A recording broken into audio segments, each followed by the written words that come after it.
Good evening, everyone. Good evening.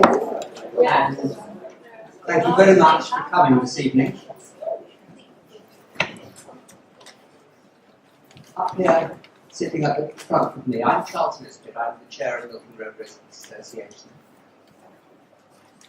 To my left, Anne Cooper is the chair of the Friends of Mitcham's Corner. And to my right is John Beasley from the Hurst Park Estate Residents Association. We three organisations together have convened this meeting, and the object of it is to let you, the voters, hear from your candidates their views on matters mainly relating to traffic and walking and parking and such similar things in the local area. So you can decide which of them will best represent your interests when you come to vote on 5th, next week. The way we do it is, in a few moments, the candidates will introduce themselves to you. And then for the first half of the meeting, we've got some prepared questions covering most of the areas of traffic interest that have been raised by City Deal and the like. And those will be directed to the candidates, and they'll be invited to answer. And then for the second half, we'll throw it open to the floor, and you can all ask any questions you like of any of the candidates. It would be helpful if they were related to traffic matters, but I clearly can't restrict it. You are the speakers. There are 3 wards in the local elections which cover the area. If you look at on the map there, they are not rational, so you may or may not know about them. The red line running top right to bottom left is Milton Road.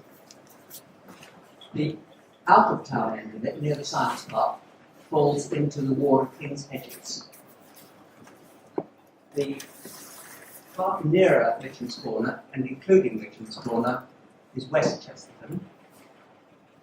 And East Chesterton actually doesn't touch Milton Road at all, but anything that happens on Milton Road clearly has an effect, a large effect on East Chesterton, which is why we include it here. So that's the layout. I'm pleased to have seen it because until this year I never had. So, we issued invitations to 15 candidates. 7 of them accepted, and you'll hear from them soon.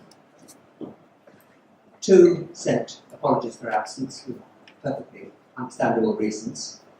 And 1, unfortunately, Nigel Gawthorpe from King's Hedges is actually quite ill. So he also sends apologies, he otherwise would be here.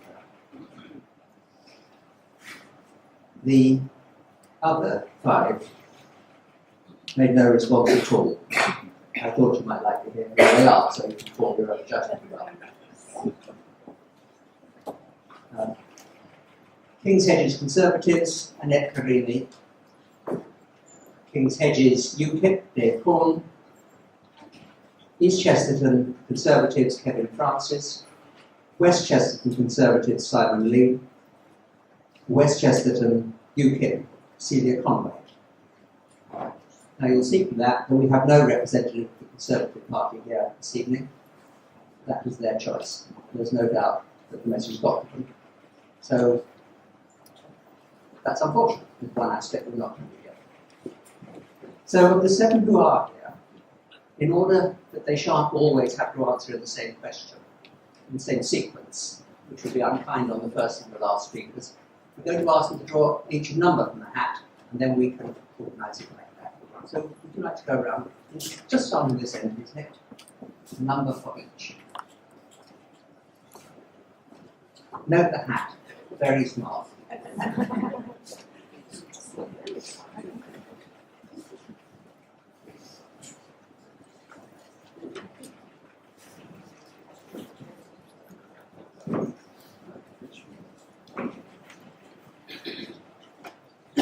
Angela, what number have you got? 6. Angela, 6. 7. Marjorie, 4. 2. Mike Sergeant 2.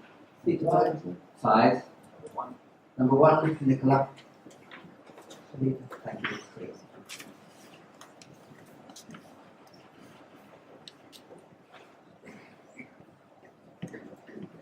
You were 7, were you? Thank you very much. Good. Right, then in numerical order, I'm going to ask the candidates to stand up and to introduce themselves for not more than 90 seconds. And John Beasley here will keep time on it, saying who they are, what party they represent, and what their priorities will be if elected. So, if they're ready to go, please take up. That's exactly that. Take the microphone up. Good evening, thanks for inviting me tonight. I'm Nicola Harrison. I've lived in Cambridge for 20 years. I've spent 14 of those years as a city and then a county councillor. I've also been involved in lots of other things in Cambridge. For example, I'm the governor at Cambridge Regional College. My 2 key priorities as your councillor would be, firstly, to work on the long overdue Mitchell's Corner regeneration scheme. Mitchell's Corner clearly ought to be a really great place at the heart of this community, not a gyratory system for traffic. I know the local community has been doing a great job to get this moving, and I want to help, particularly with securing the necessary funding. Secondly, I want to support your fight against the appalling city deal plan for Milton Road. They must not be allowed to push this through, and I think that means we must work for something much better. What we surely need is a coherent strategy that will deliver a great transport system for local communities, for the city, and all the people of Greater Cambridge. An effective, fair and sustainable transport system that always values what is precious to local communities. In our manifesto, the Lib Dems have suggested 4 goals for the city deal, and we've set out our ideas on how they might be achieved. We believe it's now time for the city deal to lead a great public debate, a debate with proper information and evidence, and a full public consultation on a range of options. At the end of the day, it should be you who decides what's right. So thank you. I'm going to try and answer your questions, but I'm also looking forward to hearing from you and from the other candidates, and I'm looking for a great evening. Thanks. Thank you, Nicola. Number 2 is Mike Sergeant. Thank you, Chair, and thanks for the invite this evening. I'm Mike Sargent, Labour's candidate for West Chesterton. I'm standing on Cambridge Labour's platform, One Cambridge Fair for All. 2 years ago, we took control of a wealthy city where many people could not afford to live. I therefore welcome, for instance, the award recently to Chesterton Community College for its work to help disadvantaged pupils. Cambridge Labour recognises that many people are being squeezed out of the city. That is why we have started a council house building programme so that people can afford to live in the city. We have employed a living wage coordinator, and so far over 70 employers have signed up to the real living wage of £8.60 an hour rather than the government's weak attempt at £7.20. We're also transforming the city's finances. When we took over, there was £20 million languishing in the bank. We've invested this in property, both housing and commercial, which is bringing an additional £1 million a year. We're not making any cuts in services, and we are keeping your lights on at night. Many of you have met me on the doorstep as I continue my commitment that Labour will call on every door in the ward at least once a year. That's so we know what your priorities are, and there are priorities. Mitcham's Corner, which Nicola mentioned, for residents, local shops, pubs and cafes, segregated cycleways, safe for cyclists and pedestrians, better developments enhancing the area, buses which serve the area, of course, reduced impact from commuter parking and congestion, and review of the school catchment area. Thank you. Mike, thank you very much. Number 3 is Shahida Rahman. Shahida. Good evening, everybody. My name is Shahida Rahman, and I'm the candidate for the Liberal Democrats for East Chesterton Ward. I was born in Cambridge, and I grew up in West Chesterton, and I'm of Bangladeshi heritage. I'm a mother of 4 children. I'm an author, I run my own publishing business, and I'm a trustee at a local charity called Cambridge Central Aid. And I'm also a governor at this school, Chesterton Community College, where 2 of my youngest children actually attend. And I attended this school many years ago as well, so it's nice to see familiar surroundings. I'm also on the steering committee of Stand Up to Racism as the Cambridge branch. I stood for the first time last year in East Chesterton, and I'd like to tell you two things: why I'm standing again, and my main priorities if I am elected. Cambridge is particularly diverse. It's a diverse city with a range of equally diverse views and needs, and I'd like to see this reflected in the people that represent you and serve you. I'd like to give all the East Chesterton residents a fresh and strong voice, and I'd like to work with residents to tackle antisocial behaviour, secure funding for further youth projects in our area, and to enhance the local environment and green up greener roads. And I'd like to also lobby the police to enforce speed limits right across the world. Thank you. Thank you. Number 4 is Marjorie Allen.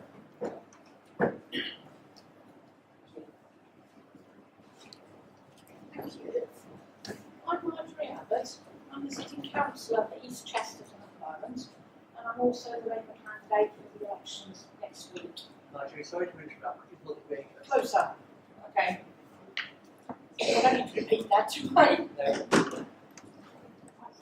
I was also born in Cambridge. Try this one. I was also born in Cambridge and I spent most of my life here. I also went to this school, as did my children. As far as the Milton Road stuff is concerned, I mean, a lot of it is traffic. I don't drive, I never have. I use buses, I walk, I use public transport.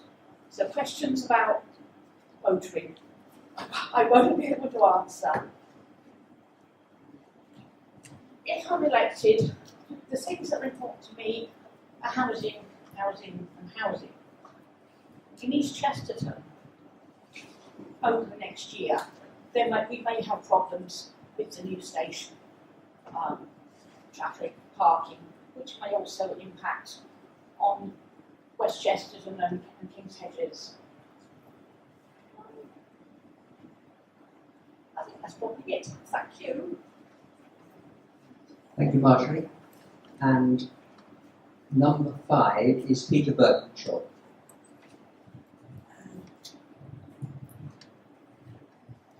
Good evening. I'm Peter Birkinshaw. I'm the UKIP candidate for East Chesterton. Unlike a lot of the people here, I've only lived in Cambridge for 14 years since I actually retired. So I have plenty of time to look around and see what's happening. I think my main comment on the running of this borough is, on the whole, we don't have half enough consultation on various issues that are facing the city as a whole. And I'm particularly interested in the transport question, mainly because I keep getting knocked down on the pavements by cyclists who shouldn't be. I think our current policies are far too much in the way of a reverse animal farm, 2 wheels good and 4 wheels bad.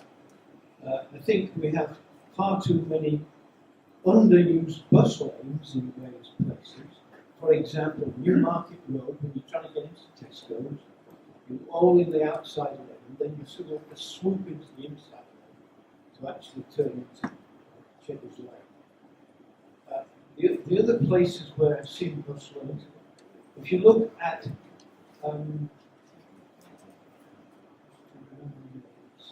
it's the avenue that the number 2 bus goes, Victoria Avenue.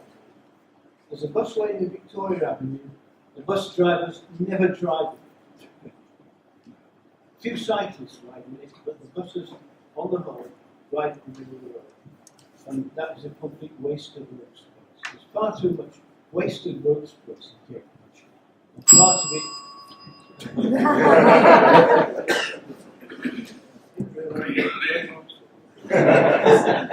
Thank you very much for stopping, Peter. That's fine. Number 6 is Angela Ditchell. Hi, I'm Angela Ditchfield. I'm standing for the Greens in King's Hedges. So I'm standing on our platform of working for the common good within environmental limits, and that's not politics, that's physics, the limits part. I've got a background in campaigning for for global justice issues and for the poor around the world and against arms trade. But over the last few years, I've also become more passionate about local politics. Having grown up in a fairly privileged background and gone to Cambridge University, after that I became a single mum and had mental health problems, had other health problems, and I have got very close to a lot of people in King's Hedges who are vulnerable in different ways and passionate about representing them and the other people, and privileged too as well so I can understand sort of different types of people and hope that that will be able to be represented on the council. So I have priorities including seeking affordable and council housing and mental health services, and also just making things accessible for people who are vulnerable in different ways, whether that's financial or health-wise or however. I'm committed to preserving green spaces and trees in King's Hedges, including the hedges of King's Hedges, which are in the threat. I'm very committed to genuine consultation, unlike in the city deal, and to actually asking people what they want and being able to work out a compromise of different people's needs within the area, and taking in concerns from local residents. And number 7 is Jamang Gal. Hi, so I'm Jamon. Online person, I've only been here for 5 years, and I'm also a student. So I'm actually here to listen to what you have to say, as opposed to sort of imparting my knowledge, because I don't really have a lot of things. So, I don't live here, but a lot of things. So in the end, well, I think I've got the feeling from in terms of the local consultations is that the city deal only seems to be moving the congestion elsewhere. Whereas in Cambridge, what we want to do is to have a holistic approach to all of our transports. There's people who cycle, there are people who go, ride by buses, and there are some people who use cars, and we should facilitate for all of those things to happen. So what we want to do is to decentralize the traffic in Cambridge. We don't want them all congested within the city centre, and we want to have a more holistic approach to cycling, and not to just have some cycling lanes and not have cycling lanes 2 meters down. So in the end, the Greens want to improve air quality, not just because it's a nice thing to do, but because it is in fact A, important for people's health, and B, it's important to preserve not only our city but also the planet. So thank you very much. Thank you all. That's a good introduction. Now you know who your candidates are and who your options are. We're now going to move on to ask prepared questions. Hurst Park Estate Residents Association prepared a very good questionnaire and sent it out, kindly put in Milton Road name on it as well. And they've asked all the questions, their views on a number of points right from the city deal. And we've looked at those, and as a result, prepared some questions that we'd like to hear the answers to today. I'm going to ask the first one, and it's about bus lanes. That's right, it's about bus lanes. Good. The city deal proposals, which you've, I'm sure, heard of over and over again over the winter, both do maximum and do something, each require the creation of extensive bus lanes along Milton Road. What configuration of bus lanes do you, candidates, envisage for Milton Road? That could range from none to this, or even more, that was awesome. But we'd like to hear from you, please. And I'd like to hear from all of you, and I'm going to roll the dice to see which number starts. Okay?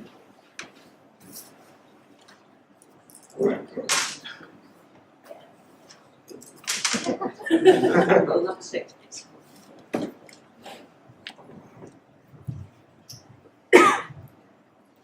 So we favour the tidal bus lane, which is not on do something or do nothing. It is or do nothing. It is in the Cambridge cycling campaign proposal. I also have something to do with the idea that you don't necessarily need it if you do some of the smarter transport measures, and I think we should maybe investigate that further, but probably a tidal bus lane down the middle, which will change at peak times. Does everyone know what that means? It means that when there's more traffic in the morning rush hour, then you'd have the bus lane is for that direction, and when there's more traffic in the evening rush hour coming out of the city, you have priority for that direction. Okay, thank you very much. Mike Sargent, next please, number 2.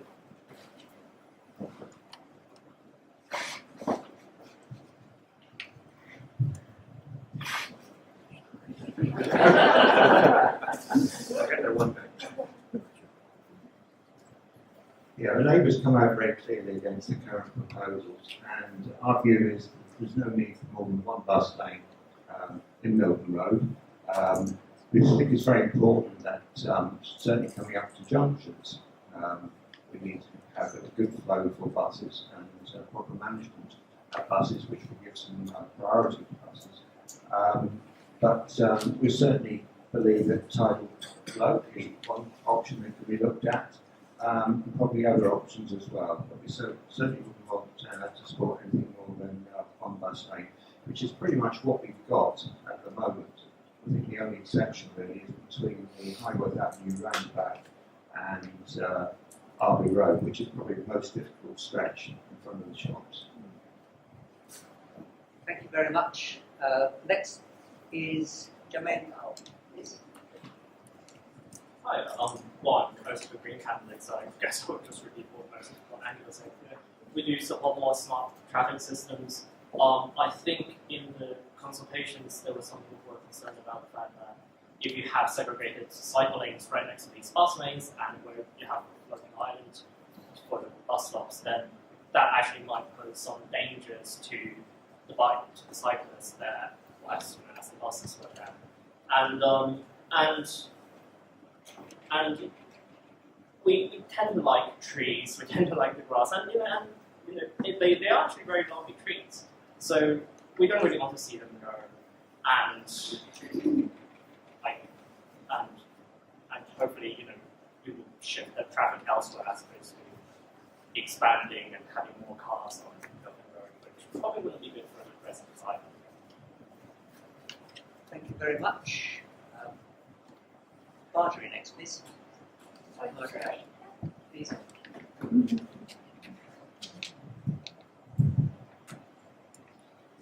We certainly don't see any need at all to have 2 bus lanes. 1 bus lane is good, and if it's thought to be the best option, yeah, possibly tidal. Although I must admit I'm not quite sure how that works with a bus lane down the centre of the road. But yeah, we do think that if there is a need for a bus lane. Thank you very much. Peter Burton.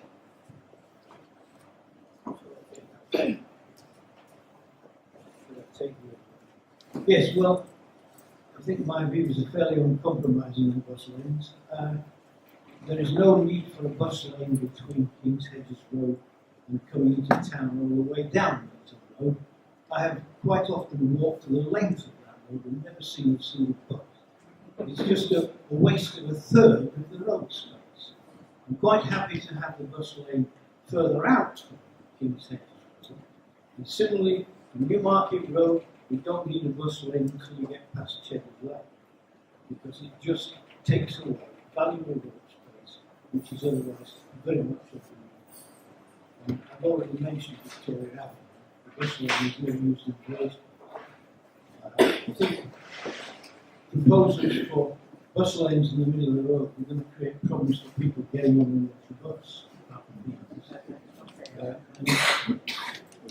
I'm quite happy to try to segregate cyclists from other traffic, but there isn't always room to do it. And unless you widen the road, we will never work.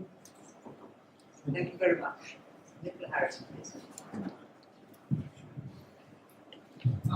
Yes, like others, I absolutely cannot envisage how it could ever be possible to have 2 bus lanes in Milton Road. There are far more important things that need to go on improving provision for cyclists and walkers and maintaining, obviously, basic car access that we need.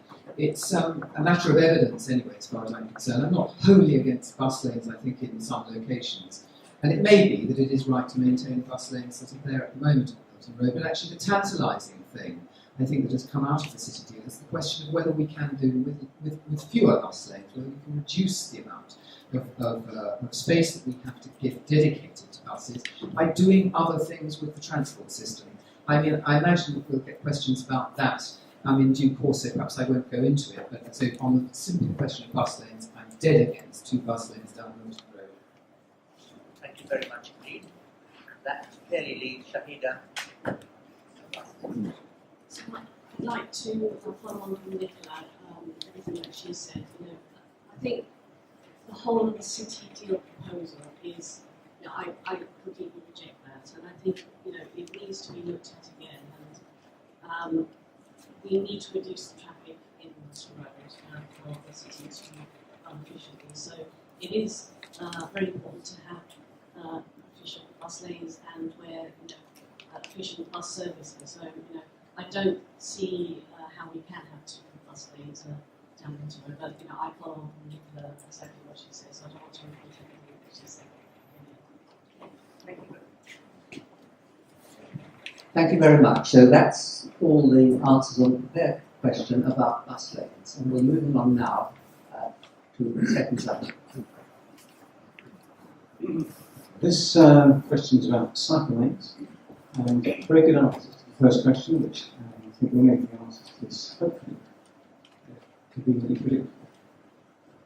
So, with the limited amount of road space available on Milton Road, the city deal proposals place cycle paths very close to bus lanes as it currently stands. Now, some rightly think that this can be very intimidating for less confident cyclists, and there are a number of schemes available for cycle lanes.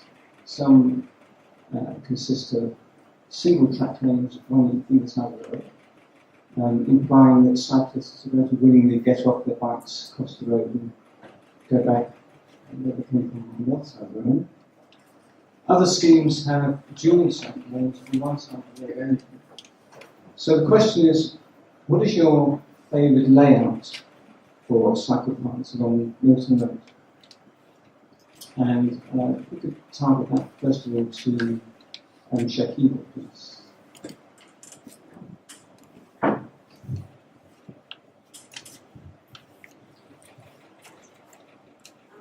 think with the to have segregated cycle lanes and pedestrian lanes would probably work better. I do understand that shared bus lanes and cycle lanes can be dangerous.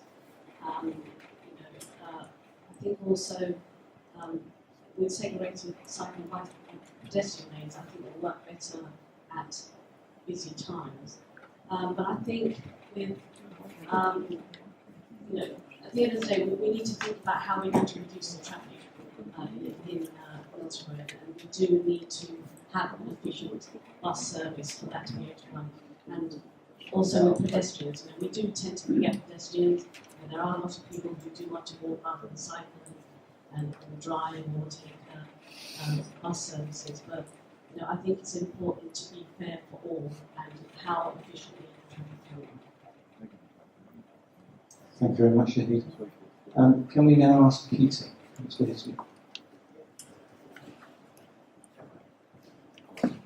Well, I'm quite happy that there are cycle paths on half of the pavement where there's enough space. And the thing that always amazes me is I see cyclists riding on the road, up Milton Road, when there's a perfect length of cycle path just half on the pavement. I think on the other side of the road, they could cannibalize the bus lane that's already there and take part of that for cycling. I wouldn't see that as a problem. It's all very well to say we're going to reduce the traffic. I'm sorry, that isn't going to happen, because you will never be able to get everywhere on a bus, and not everybody is physically capable of cycling. There are a lot of old geezers like me around who probably are too old and unfit to actually ride a bike. I don't use my car very much, but when I go to the supermarket on Sunday, I have a boot full of groceries, and I certainly couldn't carry it on a back. I think that's about it. Thank you, Peter. Jenny, could you hear me?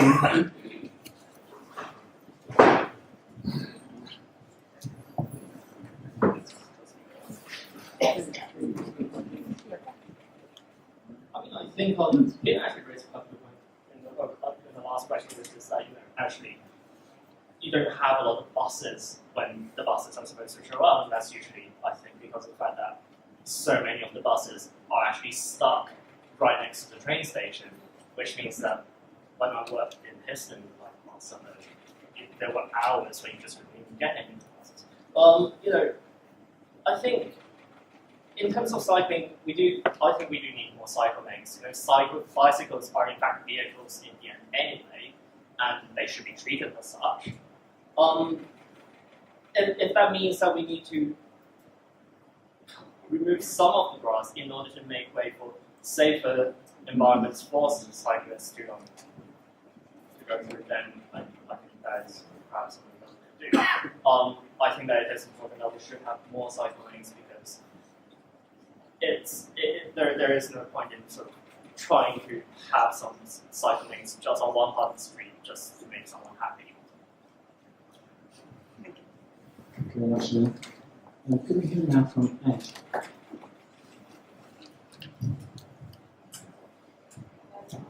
Yeah, so I agree with Jim that we would consider some cutting of the verge and the trees, but very few. I want it to be as few as possible, and that's the Green Party proposal.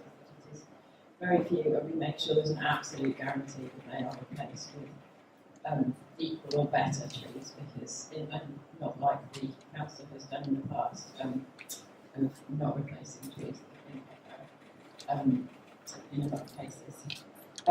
We want safe cycleways, Danish and Dutch style junctions with priority for cyclists. But to keep the verges, not to that plan. Obviously, like once you've got rid of the bus lanes, you've got more space to play around with.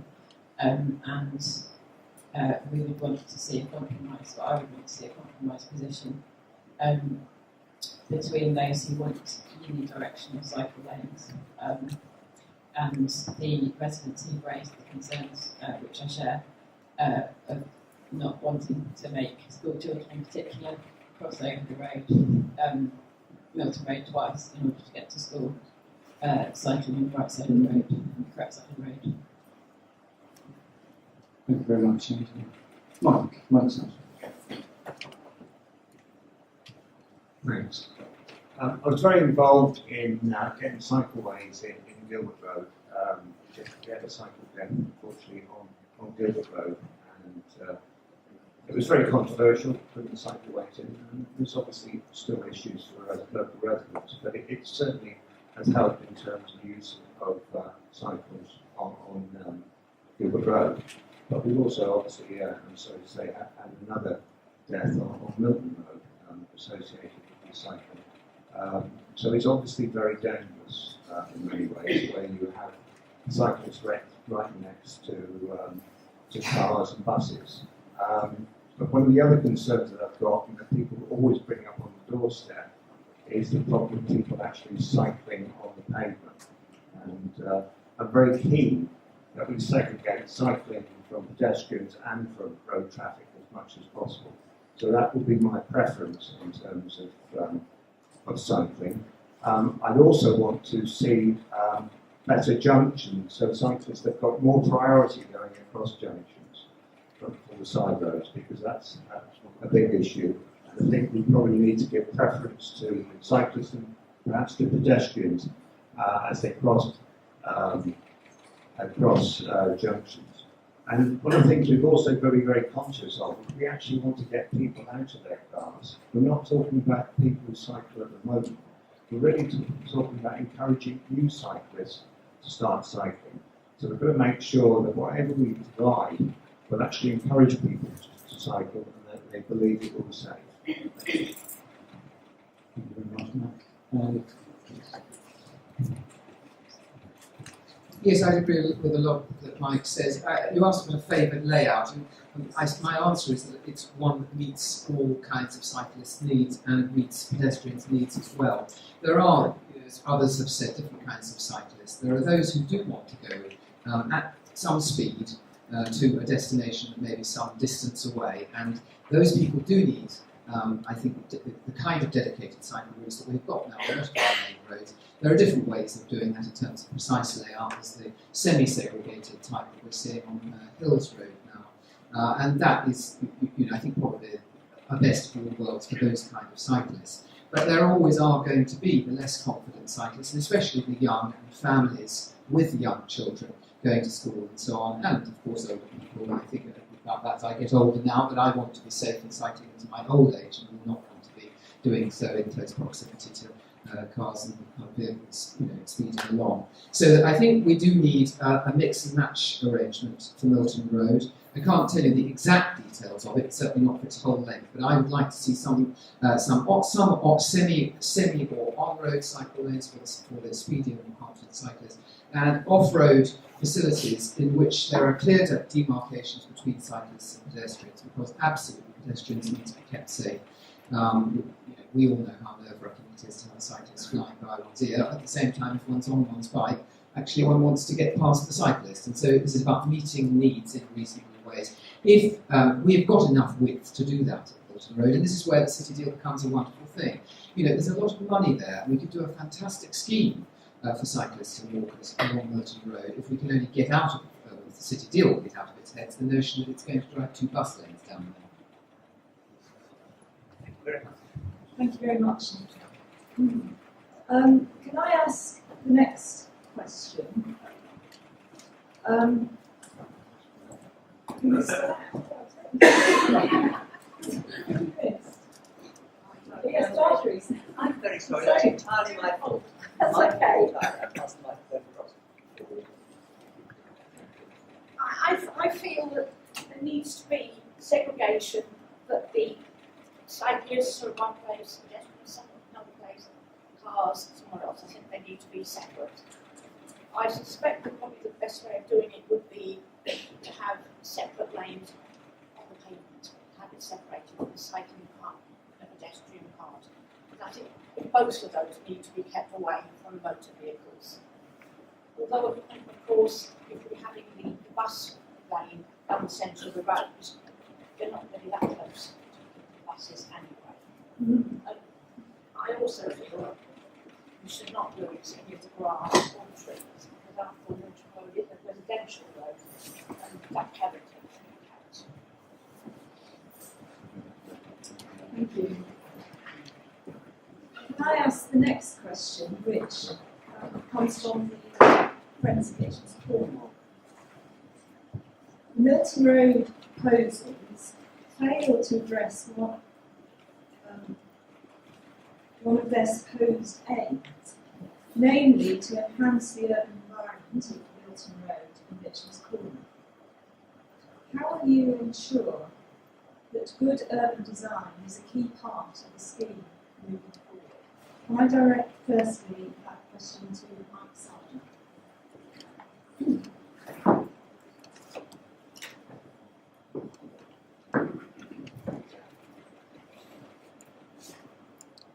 For those who don't know, Cambridge City Council are very involved in looking at the layout for Mitchell's Corner. Under the emerging local plan, it's an opportunity area. We very much focus on the need for it to be a space for local people. We've employed a Chesterton coordinator who's helping to promote businesses in the area and also get other activities such as Christmas lights, as you might have seen, and a couple of markets as well. But it is all contingent on, we believe, getting a much better road system at Mitchell's Corner. At the moment, it's obviously very dominated by the road system. It's not good for cyclists. It's not good for local people who want to go shopping. It's not great to sit outside the Port of Arms on a sunny day. So the urban design team at the City Council are working on that in ideas. One of the challenges really is getting the traffic to move through as well, safely and efficiently. So it's not an easy task, but the urban design team are working on this, and it should be coming for consultation fairly soon, so that people have a good idea of what is possible. But one of the other issues, of course, is we are very much in the hands of the developers, as we are across Cambridge. And the government at the moment is putting the onus on local councils accepting the proposals from developers. We really must challenge proposals from developers that we're not happy with and make sure that they don't abuse our local areas. Thank you, ma'am. Could I ask Angela?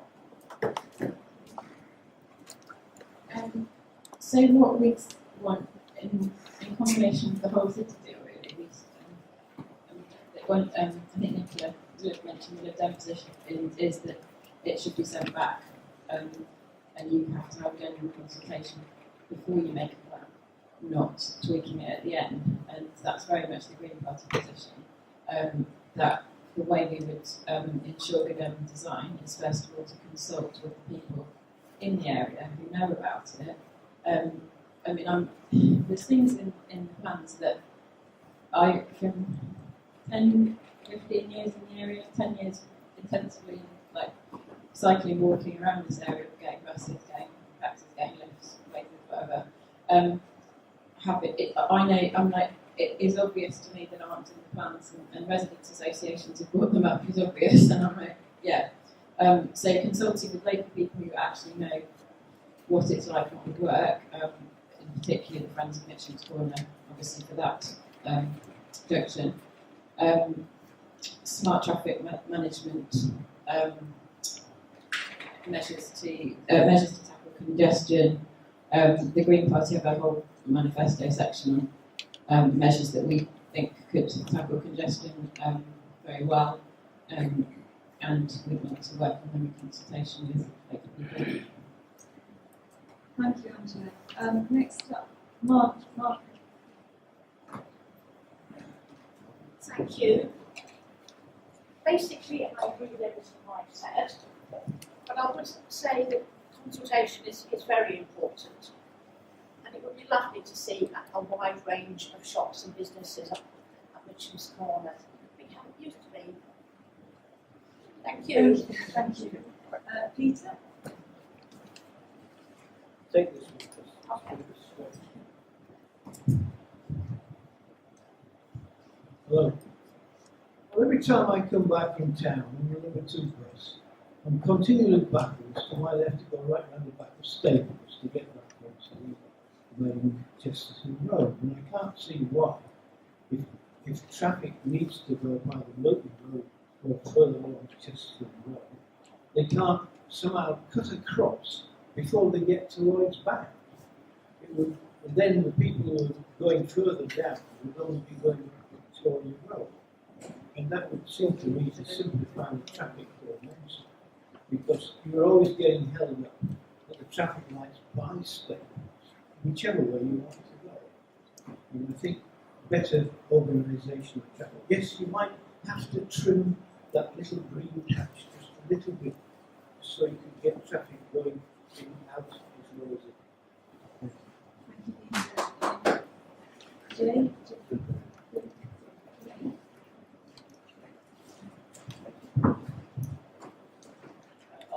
Yeah, so like we've already said probably a few questions ago, we do want to keep, this question was about the urban development, right? Yeah. So, we do want to make sure that we want to keep the trees and we want to keep the grass, for example. But the thing is that we want to actually launch, an actual consultation. I guess the reason that people are here and the reason that we're having this event is because of the fact that residents don't actually feel like their consultations mattered, or that the council actually heard what residents had to say about the area as a whole. So I think in order to make sure, how can we keep the urban development at Mitchell's Corner consistent and keeping the residents happy, and to do that I think we need to have a proper consultation. Thank you. And finally, planting.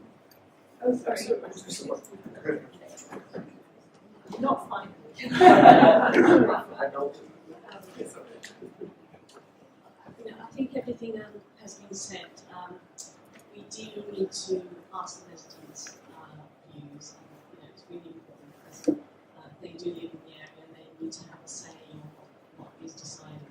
I think the whole city deal plan, it was they didn't ask residents' views and it was all looked at and then as one of the people said, it was tweaked at the end. But I think it's really important to limit environmental damage. Us Live Dens, we are fighting for to plant 5,000 trees through the agriculture. So it's really important to have trees to help the environment. So I think we do need to ask residents for their views and how they wish to have the layouts of Thank you. Thanks. Well, I mean, again, I think this points up actually the opportunity that the city deal does present through the money that it's got. The money, there is know-how. There is know-how within the city council about urban design through the local plan, and there is, good work can go on. And indeed, it is exciting to know that the city deal that the city council had employed a chap called Ben Hamilton Bailey, who is a wonderful designer of public realm and highway public realm. And there is a lot to be optimistic about here. So, I mean, for me, I would want to work hard to make sure that that is all brought together with using the expertise of local people who understand the area best, in terms of pension schooling specifically. In terms of the city deal overall, I did go to the city deal board to ask them to produce a design guide, because when we first saw these multi-road proposals, I think we were all desperately alarmed at the loss of the trees and the whole just lack of regard for the environment and for the quality of community life. And I went to the city deal board and I'm glad to say that they are producing this design guide, and I hope that that will provide, as it were, minimum standards which can work alongside the city council's local plan policies and other policies to actually ensure that there are minimum guarantees for quality standards for all the work that's carried out under the city deal regions. Thank you, Nicola. This is taking longer than I had envisaged. You could probably see it was going to take longer, but I think it will slowly for the rest of you. So what I'm proposing that we do now is ask the next questions. The next questions will be targeted to one individual here, and I will then ask for the views of the other parties. Now, I have forewarned you of that, and it means that Peter Birchall will do a lot of speaking. Since he is he's on his own, but the others are there.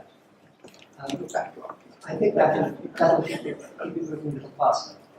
Now, the next question I'm going to ask, and I know the answer to the first bit, do you support the removal of trees and verges to Milton Road, as would be required if the proposals were enacted? No.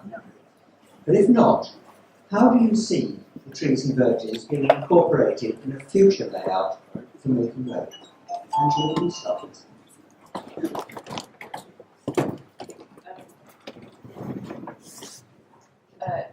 Basically, I'll be brief. Just to go round them. We'd like the cycle lane to go the other side where possible. And as I said before, if there are a few that had to come down to be replaced, but may need to keep them. So you accept that they may be moved from where they are now? I suppose that's the essence of the question. I don't think I know enough to say that, actually. Sorry. Well, yes, okay, that's all right. But there will be two options. Either you build the road around the verges, or you move the verges and the trees to match the road scheme. Do you want to? I'll try to add to that. Anyway, so yes. So the question, I guess, is if they have to be moved, what would we do? If you want to keep them, what are you going to do with them? Well, I mean, the thing that you can do is that, I mean, if they were moved, then you can obviously replant them elsewhere. And I don't think in Cambridge there's any sort of green space that we're running out of that we can plant trees, I guess. And that is obviously something that we would quite like to do. Thank you very much. May we hear a Lib Dem comment?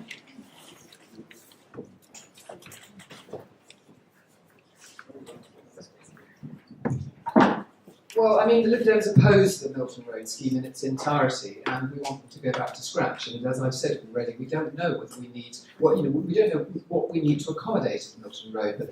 But my belief is that we don't need to accommodate the bus lanes if we do other things. And I hope we will come on to those things. But so that we would not only want to protect the verges and the trees, but we would certainly want to enhance their quality. Some of the verges are in a very sorry state at the moment, and some of the trees likewise. I mean, I'm open to being told what's right by local people, of course, but I would love to see an avenue of really splendid forest scale trees down Milton Road. I know some people have gardens, and there may be issues about not shading out gardens, but to have a really super avenue of lime trees or something that goes down, them to drop their stuff down into something better. But to really see something exciting and that's green and new, I think we can do both. We can have change and we can have something wonderful that's green and pleasant. Peter, would you like to add? Yes, well, I'm pretty happy with Milton Road the way it is, actually. I think we could, after I've got rid of the bus lane coming down from King's Hedges, I might just snip a bit off the verge at the top of Union Lane so people could turn left there without obstructing traffic roads. Yeah. But apart from that, I'm quite happy with the trees the way they are. Yeah. Thank you. And the neighbour thing?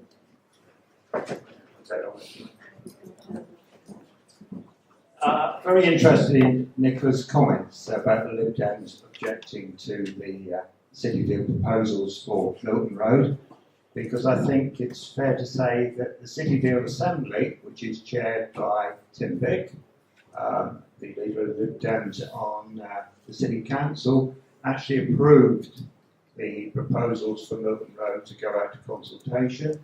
That was also supported by Bridget Smith, who's the leader of the Lib Dems on the District Council, South Cambs District Council, and also supported by Maurice Leake, who was a county councillor for this area.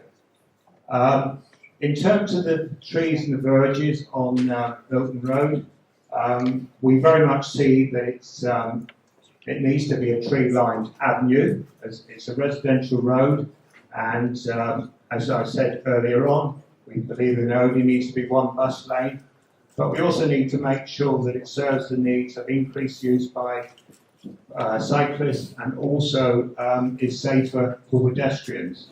So it may be that we have to take some of the trees out, but whatever we do, I want them to have the same level of trees, and the trees that go back on the tree are mature trees, not the saplings that the City Council usually puts up. Thank you.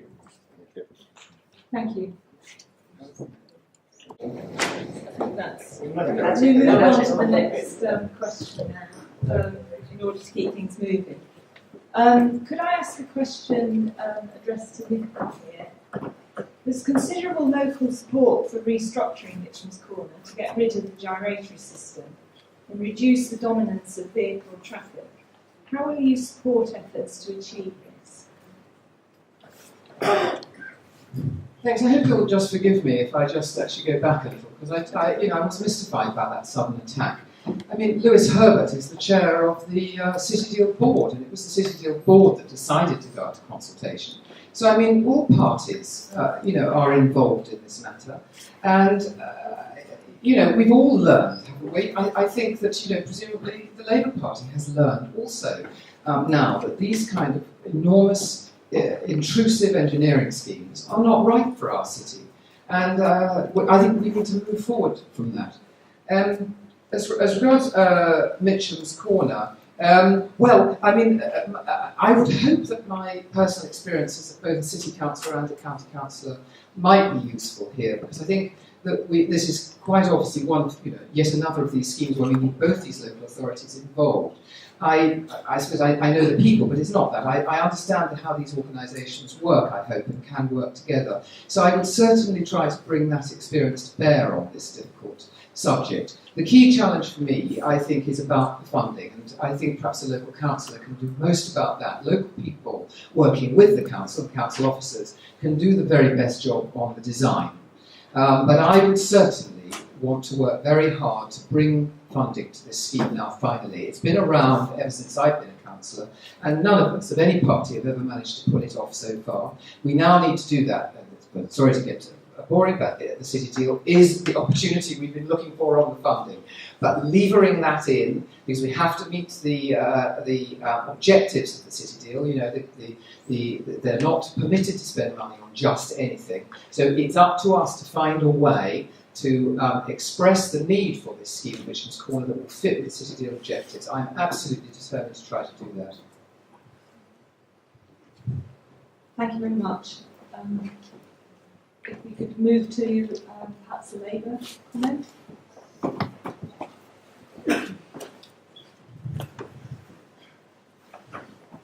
As far as Mitchell's Corner is concerned, I believe that the real trigger will be to sort out the road system. At the moment, the road system doesn't encourage developers to invest, and we've seen that with the stables. You know, it's not. They did put forward a design, a very poor design. It was rejected by us all, and they've given up, if you like, for the moment. It's just been split into 3 stores. I believe if we get the design right for the road system, it will actually encourage decent developers to come into the area. Because the City Council will not have enough money, the County Council won't have the money to actually plough too much into Mitchell's Corner. We have to leverage the money which will come from developers and the extra money they'll have to put aside for local accommodation, if you like, S106. So it's vital that we get the road system sorted out so that people see it's worth investing in the area. And one of the interesting things that the Friends of Mitchell's Corner have come up, which is really radical, is to actually remove Barclays Bank, for instance, and turn it into a parade of shops going down to the river and then have a footbridge across to Jesus Green. And I think, you know, there could be some really exciting developments in Mitchell's Corner if we get the leverage of actually having the road system sorted out. Thanks. Thank you. Thanks. I was going to ask Peter.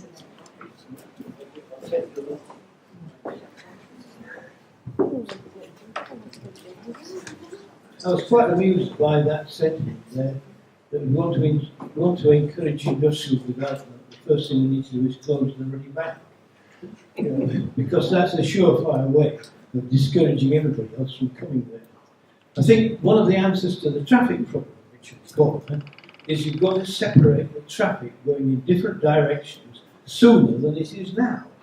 Because there's no point in having the traffic that's going up Victoria Road mixed up with the traffic that's going up Milton Road. You need to separate it earlier, and that will make it a lot quieter for everybody. Thank you. So the other day, the Milton Road Residents Association very helpfully arranged to walk me along Milton Road and actually look at the proposals and work with someone there from Friends of Mitchell's Corner and to actually look and say, okay, this is what we'd like to do. And I just think that that's a really, and Hurstpart Road on the way. And I think that's the most effective way to enhance the local contribution, is that or the local proposals? And is that was a very effective way. I mean, not my initiative, but their initiative. I'm thinking of setting up something similar, copying you guys in Aubrey Road, my end of it, my end of Aubrey Road. It exists on the other one. But actually, yes, getting people together to say what works. And I do like the proposal, the Friends of Mitchell's Corner, of having a road straight across. I never thought I'd say this, but on this one I agree with the UKIP candidate. So in terms of going straight across, so you've kind of got, I don't know if I can describe it visually, but like you can go straight through the middle and over the bridge into town for motorists or buses. And something similar safer for cyclists and pedestrians. Thank you very much, Angela. Okay, on to the next question. So this question is about congestion, and it's going to be posed to Peter in the first instance. Okay. So Obviously, congestion is a major problem in the city, especially during rush hour. Not only inconvenient for travellers, but potentially very dangerous if emergency services are held up. So the question is it time to introduce congestion charging in some form? And if so, how can that be made fair for those residents that have no choice but have to use cars, probably because of mobility issues? Or also for residents that actually work outside the city and they're only in the traffic because they're trying to get out? Well, I guess my answer is no, we can't. Congestion is here to stay. It's caused by the number of people who work in Cambridge. And we should be grateful that it's such a prosperous town that it actually can offer jobs to people like that. Because coming from the north of England, I've seen many places where rows of houses are empty because nobody has any jobs in them. So, and given a choice between that and congestion, I'll vote for congestion any time. And I will not support congestion charging because I think that is unreasonable. There are many people who need their cars to get to their jobs. Possibly what we need in Cambridge are more central car parks. Thank you. Thank you very much, Peter. Can we have a view from the depth? I think it's probably right for me to take this first because I have been a long time advocate for congestion charging, and I don't know if there's any point at all in hiding that. I've worked on this for many years. But our party policy position, which I fully support, is that we should consult the public about it, even though I do believe that it is potentially the most effective, fair and sustainable solution to our transport problem. I'm absolutely not about imposing it on an unwilling public, believe me. In terms of fairness, as far as people with limited limited mobility, it seems to me that the one set of people who clearly should have an exemption from any peak hour congestion charge would be blue badge holders. Beyond that, there are groups of people needing to travel who would experience more difficulties than others with a congestion charge. And one of those groups, or in fact I think the main group, is the group going out of the city, as you've identified. I am cautious about the idea of discounts and exemptions because I think that one man's meat is another man's poison, and what is perceived by one person to be absolutely essential for fairness is not the same as that perceived by someone else. But I do think that there is potentially a special case for people who drive only very short distances through the city in order to leave the city, because those people may not have a public transport alternative available to them. I mean, I should just say that the whole congestion charge thing, as far as I'm concerned, is predicated on all of the income being used to subsidise a really decent public transport system. Actually, potentially also to do better road and pavement maintenance as well. But all of the money must be ring-fenced to benefit us all, to provide better travel choices. There is a group of people that goes out of Cambridge in the morning, and I think that we have to look at that very carefully. There are enormous numbers of detailed issues that we have to be investigated if this was to be taken further forward. What we would like to do is to see the city deal produce some design ideas for a congestion charge scheme and consult the public about those. We in the Liberal Democrat Party want to listen to the results of that, but we do feel it is the right time. The question was, is this the right time? It is the right time to inform and consult the public about what could be a very good solution to create a fantastic transport system for everyone. Thank you very much. Can we have the green view?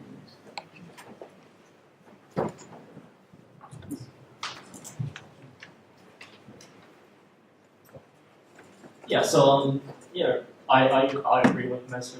Nicola, and except that the Greens are supporting a congestion charge for this election, and we don't want to have a congestion charge because we like to keep making money. We want to reinvest that into things like free parking at bus and ride sites, and we also want to reduce the amount of free parking that is free non-resident parking that is available within the city, because from what we've heard, is that a lot of the residents within the market ward, for example, are actually quite annoyed at the fact that loads of people are driving in their cars and parking in their parking slots. And that is something that we want to stop, and eventually we also want to gradually reduce the amount of private parking that the council is renting out. So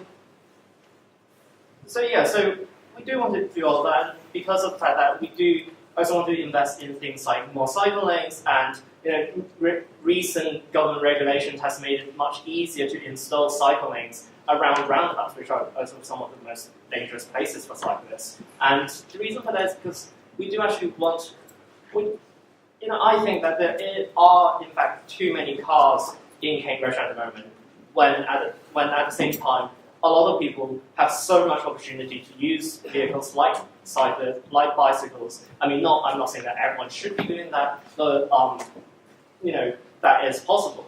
And at the same time, we also would introduce key exemptions for people who can't move about the city, easily on a bus or with a bicycle. And we also want to introduce exemptions for cars that have low emissions, so that because of that, we want to encourage people to have more vehicles that don't damage the environment. Jemima, you have a remarkable ability to answer the next question. Very good indeed.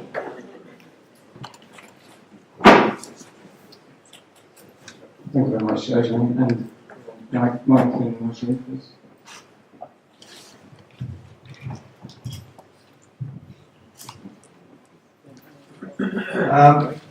I don't know how many people realise, but there are people who live in the south of the Freville estate in Beaver Road whose children can't get into Milton Road School. I'm sure a lot of you know that, actually.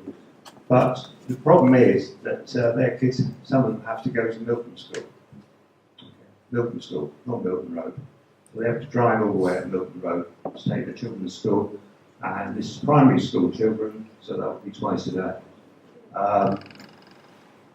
We're not keen on the idea of congestion charging. It's a regressive form of taxation. There's a lot of people, as I said at the beginning when I made my presentation, who cannot afford to live in Cambridge anymore. They're getting squeezed out of Cambridge. I'm sure my son and daughter will really struggle to come back to Cambridge at any stage. So I think it's important that we recognise that people are being squeezed out of Cambridge. We also believe that congestion charge is not equitable. It's quite interesting, the University of Cambridge at the moment is looking at workplace parking charges, but they're actually looking at it as salary related. Yeah? I don't think that's quite possible with congestion charging. We're also not in favour of gazing either, but we are in favour of a series of anti-congestion measures which we believe will get people out of their cars and onto buses and onto cycles, and also walking as well. Smarter traffic management will be a key part of that, but we're also looking at things like brakes in the ring road during the morning rush as ways of deterring people from finding it convenient to drive all the way through Cambridge. We're also very pleased that the City deal is looking at both an orbital cycle route on the east side of Cambridge and an orbital bus route on the west side of Cambridge. It's vital that we actually get buses going to the places where people work, so people don't have to go into the centre of Cambridge. Thanks. Thank you very much, Mike. Just so you know, we are on questions 7 and 10. I think we probably need to pick it up a bit. So maybe if you could keep your answers a little bit more snappy. And this next question is on the subject of parking, which, since I come from the First Park estate, is very close to our heart. So several local streets are subject to ever-increasing and often very inconsiderate parking. Now, the Smarter Cambridge Transport team have come up with a very well thought through set of proposals for parking. But more importantly, they've suggested a 7-month trial before any decisions are made. So the question is, first of all, very briefly, what is your position on parking in Cambridge? And secondly, do you support the principle of a trial prior to a decision being made. And can I ask Marjorie, first of all, to give a view on that, please?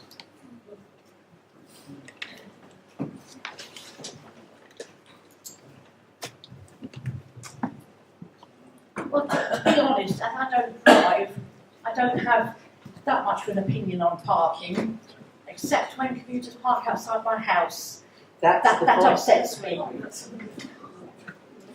And of course, in East Chesterton, we are thinking there may well be problems with parking with the new railway station coming next year.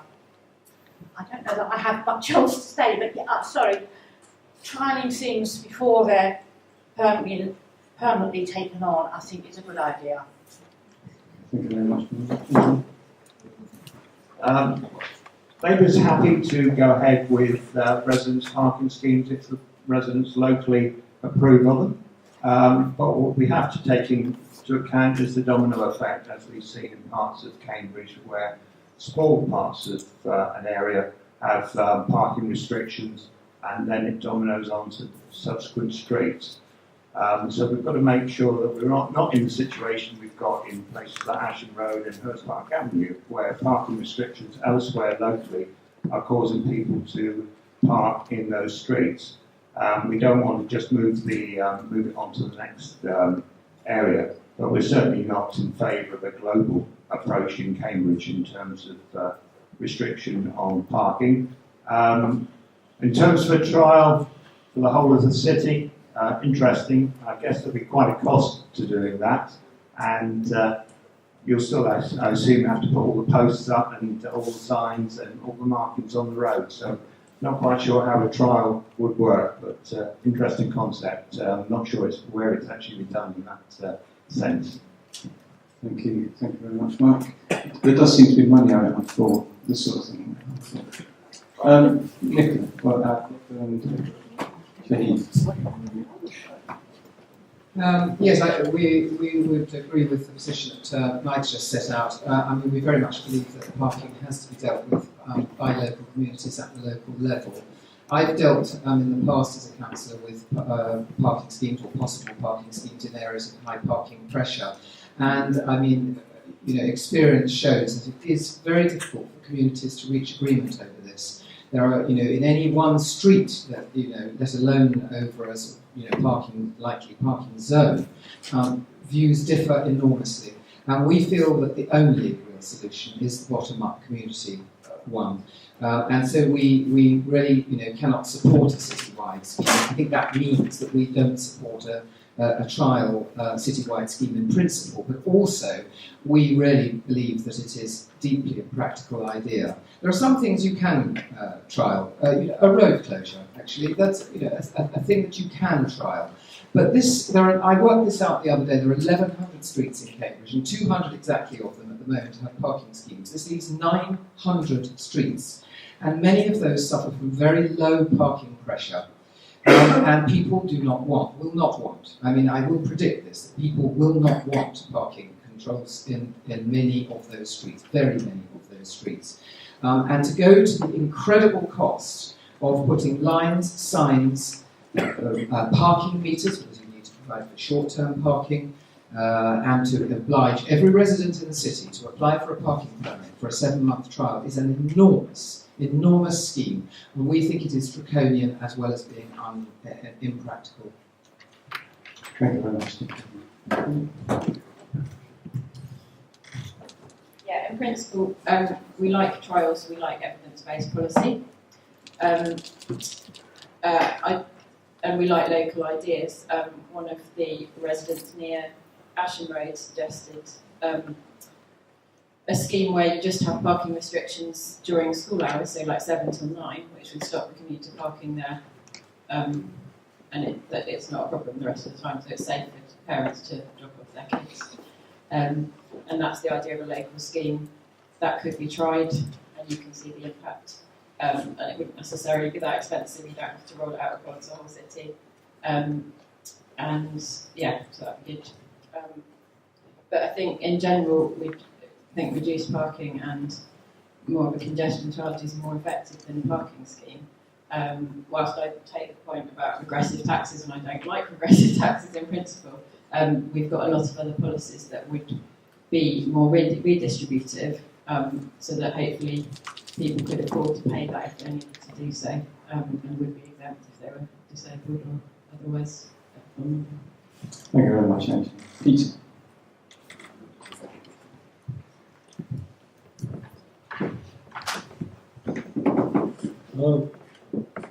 Well, I'm a bit of a libertarian here. I've never taken the view that somebody who lives somewhere has more right to park in the road outside their house than anybody else has.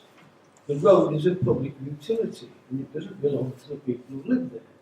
I would like to encourage people who have front gardens to convert them into parking spaces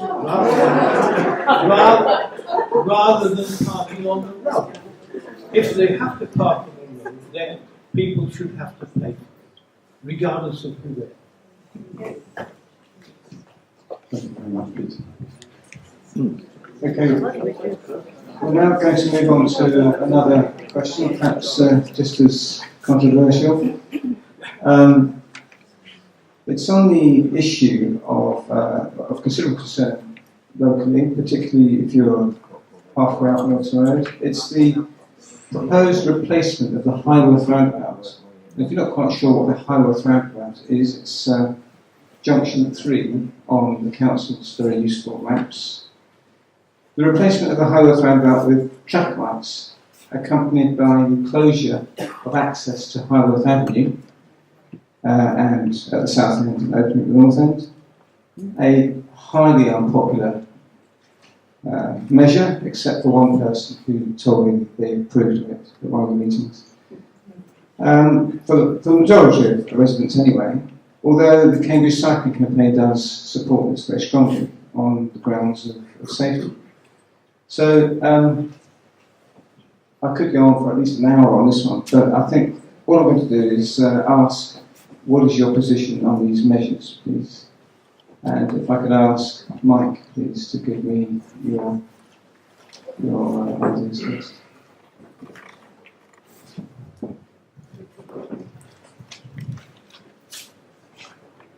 Apparently 15,000 Cambridge News sold every day. I don't know if people heard about the accident today, or last night, sorry, on Newmarket Road on the roundabout. I was knocked off the roundabout, off my bike on that roundabout actually, sustained broken collarbone, and the driver was prosecuted. We are in the game of getting more people to cycle in order to reduce congestion. So whatever we come up with at this major junction, we need to make sure that we meet that objective of getting more people to cycle. The other issue we've got is that there's a lot of support for traffic management systems, okay, which is using smart technology to control traffic lights. Okay, this will be a junction where there are no traffic lights, so no control. So we've got to balance all of that, really. Perhaps we go for a roundabout with traffic lights, I don't know. But we've got to make sure that we are meeting safety concerns and we are meeting the need to get more people onto bikes. This roundabout, as it stands, and I can personally attest, is not that safe for cyclists. So that's the challenge, I think. That's the challenge. I'm not in favour of closing off Highworth Avenue. It's quite a small road, not a lot of traffic. I would like to see an engineered solution which gives them the opportunity to drive out on that junction. The junction I think of, which is similar to that, is the junction of Brooklands Avenue and Trumpington Road, where there's a small road off on the opposite side. So I think it can be engineered, but I wouldn't want to see Highworth Avenue closed off. Thanks. Thanks very much, Mike. Can we have the green view, please? Yeah, so the short answer is no, I don't think closing off the whole road is a good idea from the roundabout, but then at the same time, like I said earlier, there are more government regulations that helps us to build more cycle lanes, and you know, I've been on quite I've been on buses before where the bus driver really didn't care about any of the cyclists on the roundabout. And I think that is an issue that we should address and that we will get consultation for in the future. Thank you very much. Nicola Shahida. Defending.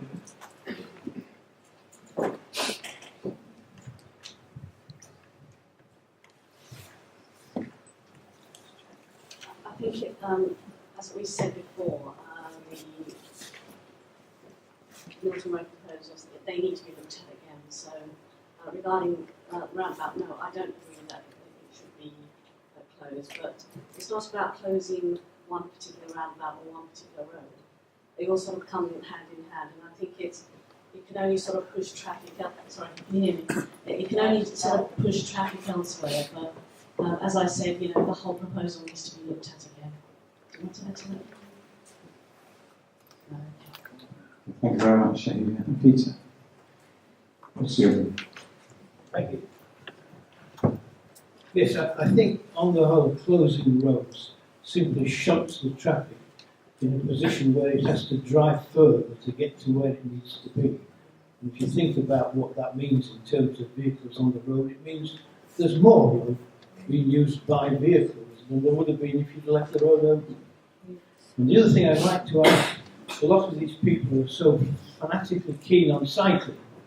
If they've ever tried to collect the weekly groceries for a family of 6 people on a bike or a bus, because I have for many years, and it can't be done. Yes. Thank you very much, Peter.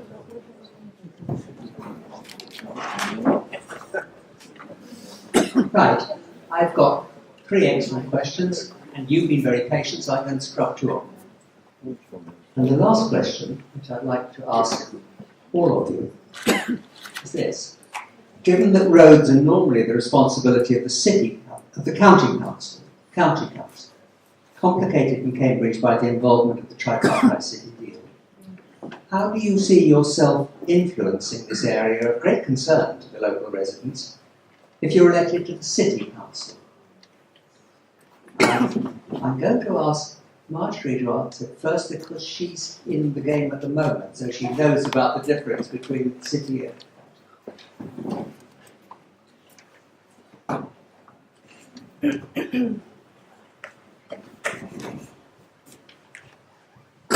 To be honest, I'm not absolutely certain because, as you say, I'm on the city council and roads and highways are a county council. But the city deal, of course, crosses over both. And there are representatives from sales camps and from the city on the city deal. Other than that, I'm not sure that I have anything constructive to say, to be honest. Okay, thank you. Could we have a lived view, please? Well, I think you're characterising that as a problem, but I see it as an opportunity, actually. I mean, the city deal is the partnership project that we need. And not only does it include the city council as well as the county, but also South Cambs Council. And I see Greater Cambridge as being one unit in terms of its need for a good transport system. People have to come into Cambridge from outside to do the jobs that we want them to do.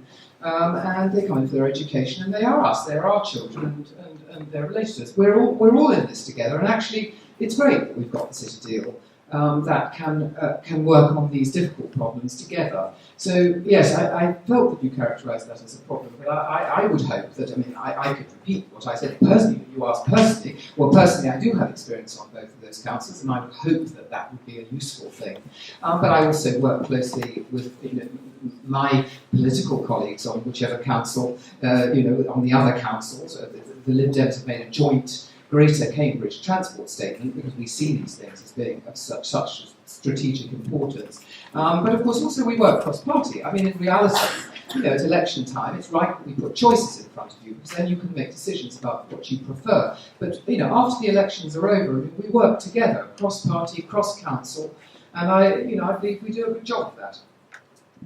Good, that's reassuring to hear. Thank you very much. Peter, your view, please.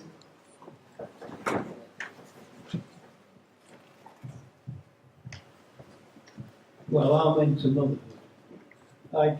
like to just look at one thing if I was elected councillor, and that is the number of pedestrian control crossings which waste a lot of time for both vehicles on the road and for pedestrians at the crossings. I could name half a dozen where they are unnecessary and they could be replaced by zebra. And that would waste a lot less of everybody's time. And agree with you on the question I asked, please?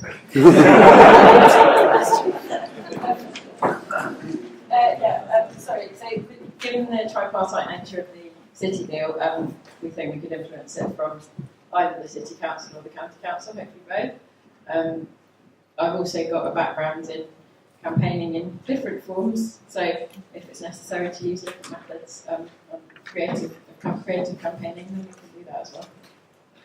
Good, thank you very much. But you've heard quite enough of the prepared questions, and it's time for you to have your say. I'd like to invite the first question, please, to go to Richard Taylor, the man behind the video camera, because he doesn't normally get to speak. So let's hear from him. Richard. Okay, so we've heard that the city deal described as a remote body that imposes things on us. So I'd like to ask the candidates if they're happy with the arrangement where just 3 councillors exercise all this power, or would any of them propose bringing back some of the power to the local councils? No, I think Mike's on. Thank you, Richard. Yeah, very difficult question because obviously we've got 3 local authorities working together. I think most people are against bureaucracy, but they want to see democracy as well, of course.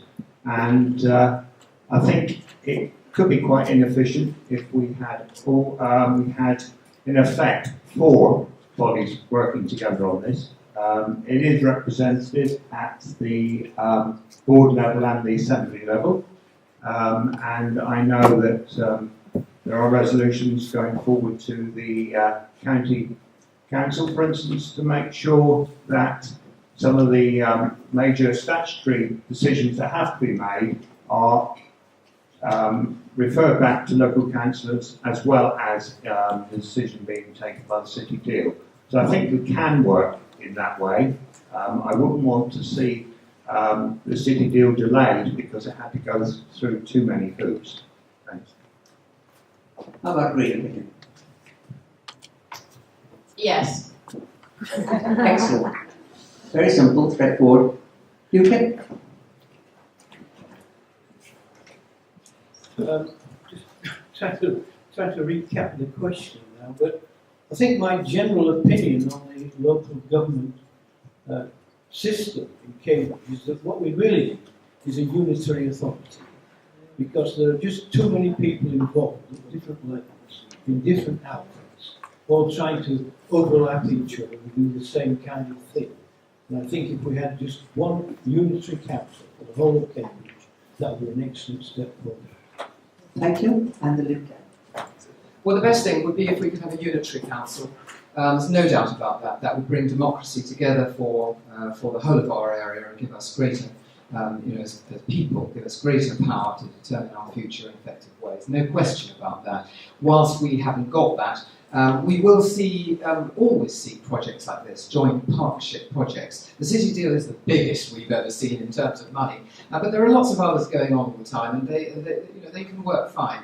The fact is, those 3 councillors who are on the board are all elected people. They're all accountable people, and the fact that they sit as partners on a project like this, I don't think it changes the nature of the democracy. Go to the board, ask the questions. Go to the assembly, ask the questions. Make your statements, write to them, tell them what you think. That's how it works. That's how we'll get what we want out of this. Richard, have you had an answer to your question? Yep. Okay, good. Okay. Now, questions from the floor then. If you could say who you are,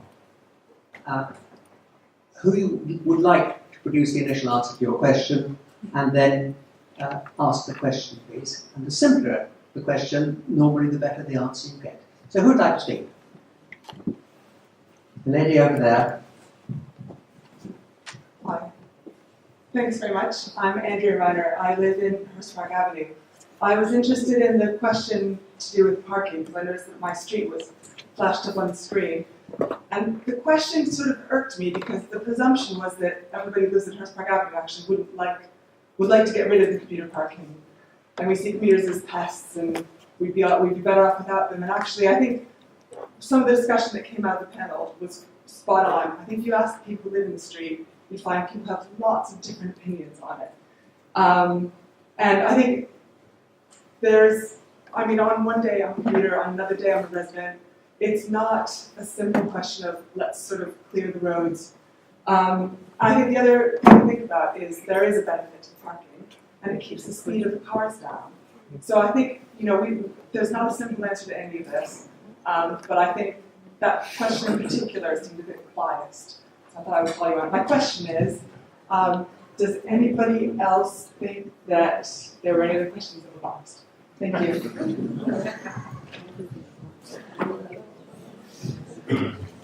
Who's going to have a go at that? Sorry, that wasn't a It isn't a real question, is it? No. Could you repeat the question? Jennifer, you wanted to make a statement. You made it very well. I'm David Creek. I live in Woodhead Drive. Brought up in East Chesterton half my life, the other half in King's Hedges. I work in Histon. I completely oppose the road closures right and left of Milton Road, because unless I live on one area or the other, I have to do a long detour to go and see friends and family on both sides, because I have to go onto Milton Road to go to King's Hedges or to East Chesterton. I prefer walking and cycling. I do both most of the time when I'm in Cambridge, but if I have to do a shop, or it's raining, or I work in Histon, so I have to drive, I don't want to pay a congestion charge either. So I'd really like primarily the answer on the road closures right and left. If I want to take a shortcut, I can go down Ramsden Square or into Lovell Road, but I don't want to do that because it's not fair on the people that live there either. What's the position on road closures right and left from all parties? Peter, would you start? And including Union Lane, which is where the health centre is. Well, you've probably got the idea by now. I'm totally opposed to road closures because it simply restricts the number of roads that you can actually get anywhere on, which is bound to increase congestion at junctions. And if you can spread the load between more junctions and more roads, then traffic will on the whole move more easily. Thank you. Could we hear Shahida? Because that's a nice different question.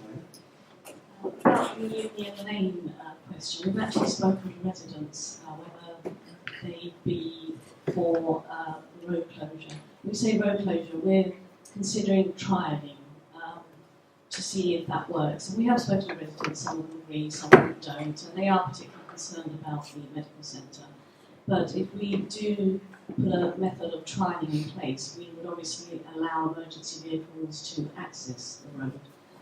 But as I said, when it comes to this sort of thing, not everyone's going to agree with it, and we've spoken to residents twice. I think the residents are particularly concerned about the road being used as a rat run, and also some residents are complaining that when they come out of their front gate, there's cyclists actually on the pavement, they're riding on the pavement because it's too dangerous to ride on the road. Particularly Packham Close as well, where some residents are afraid of actually coming out because you're getting cars speeding down all the time. So, it's, again, we will be speaking to residents, we'd like to speak to them again and see, as I said, to put trialling in place. My colleague, Councillor Manning, he introduced a policy of trialling back in 2014, so that's something that we would like to speak to residents again. Agree? I think, trialling is good for maybe one or two, especially if there is a majority maybe of local residents in favour. But in general, I want to see much more emphasis on the positive things that encourage people to cycle and walk and get buses, rather than just making life difficult if you want to drive round the corner and making you go a mile round, because you're still not going to get a bus if, in and out of town again to get to Chesterton. You've still got to get over somehow. I used to live at Sydney, Sussex, and it was like 3 miles round from the back gate to the front gate, and you sometimes had to do that, when you were, sometimes had to do that. So I don't really want to see the same situation in King's Head. Thank you, and the Labour. We come out very strongly against the idea of ban on turns, particularly on Gilbert Road, Arby Road, and into King's Hedges Road. I think Union Lane is perhaps a special case. I wouldn't be against trying that. I wouldn't be against having a look at ban on certain turns for Union Lane.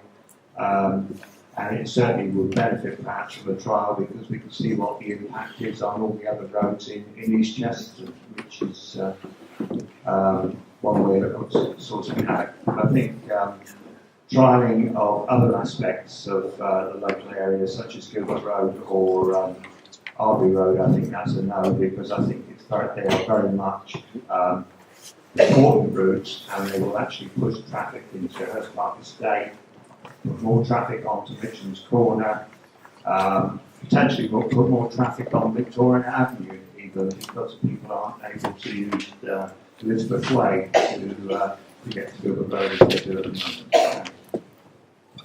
Thank you very much. Can I ask the questioner if you have a satisfactory answer for your question? I'm pleased that Labour are certainly against any of the proposed banned turnings. Bit disappointed still on Union Lane, but I can see where you're coming from. I don't think you can always go to people in a certain street and say, when it has a bigger impact on the wider community in the locality. I almost feel that we're creating a bit of London here, where you want traffic to go from the A14 to the city centre and not turn off anywhere. And house prices, the horrible buildings going up, and now this, we're turning into London. Okay, thank you very much. Who else would like to ask a question, please? Yes. And can I identify someone else so we have the mic in the right place for the following question? Philip Johnston. I've lived on both ends of Milton Road for the last 6 years and used to live in Leeds Avenue. A lot of good things have been said about Milton Road and amelioration, but to my mind the biggest issue hasn't been addressed, and that is that all the traffic from north and northeast Cambridge going to east and southeast Cambridge is funnelled through the Elizabeth Way and a single bridge. And the only way to reduce that volume of traffic is to build another bridge. Would anybody like to propose that? I think this is lovely, because my 2 questions I'd cropped out have just been asked.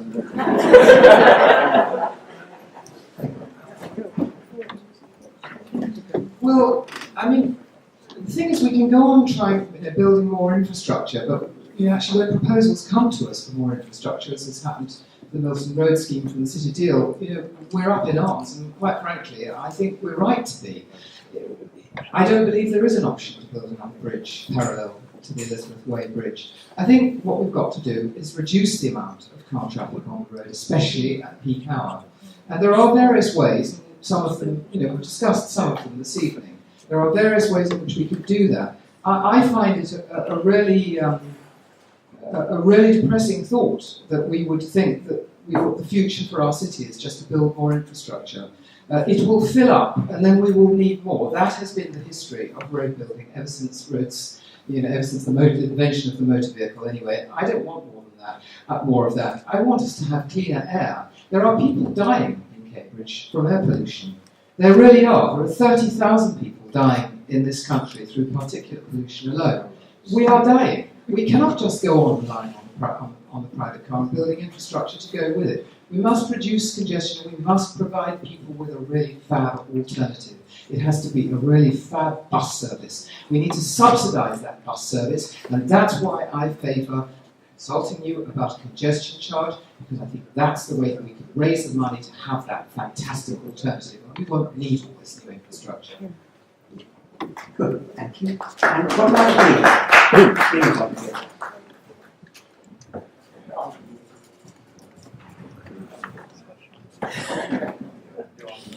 We second that. That's very sweet. So I studied geography at university, but I also learned in about year 8 geography that if you build more roads, then you get more cars come onto them. So whilst it might seem intuitive to build another bridge, actually that just will result in more traffic. Whereas if you subsidise buses and make it so they're actually affordable for people, then that removes a lot of the pressure. And Leila? One of the things that hasn't been discussed is global warming. It's very important in terms of the context of what we're discussing. Building another bridge will increase more traffic and won't sort out the problems we've got in Cambridge. Yeah? We've got to get people out of cars, into buses, onto bikes and walking around the city. And I'm against the idea of building more infrastructure which will encourage more people to drive in Cambridge. And the Well, of course, I'm going to be at odds with everybody on this one. I'm not quite sure who's worried about congestion. The only people who are suffering from it are the people who are in it. And they're the people who are causing it. So why should anybody else worry? Thank you very much indeed. Now there's a gentleman over there who had a question to ask. And then the front there. Yeah, sorry, I'll go first up there. We're Green Party candidate from another part of the city, so I didn't want to be dishonest, but I have a resident of the local area. We've just been touched on air pollution, and it has been something that's not really... Slow down. We talked about air pollution briefly in the last answers there. It's not been something we've very much discussed the rest of the evening. It is a major killer and it's a major issue in the city. I think air pollution is higher than it's been in areas of New York at times in Cambridge, so I'd like to hear from the different candidates what their plans are to do with air pollution. That's all right. Okay. Would you like to start then, Peter? Me again. Well, I'm painfully unaware of the effects of air pollution, I have to admit. But of course, what you've got to bear in mind, the worst polluters are things like diesel. And guess what? All our buses have got diesel engines. So, encouraging people to ride in the buses is not actually going to reduce air pollution. It's going to actually increase it. On the whole, cars that burn petrol, especially if they're maintained, are not producing very much in the way of pollution. That is, unless you're one of these people who think carbon dioxide is a pollutant. Whereas I'm going to assure you, it's an essential part of the biosphere. Thank you. And the green alternative view? Yes, so my opinions on that are in fact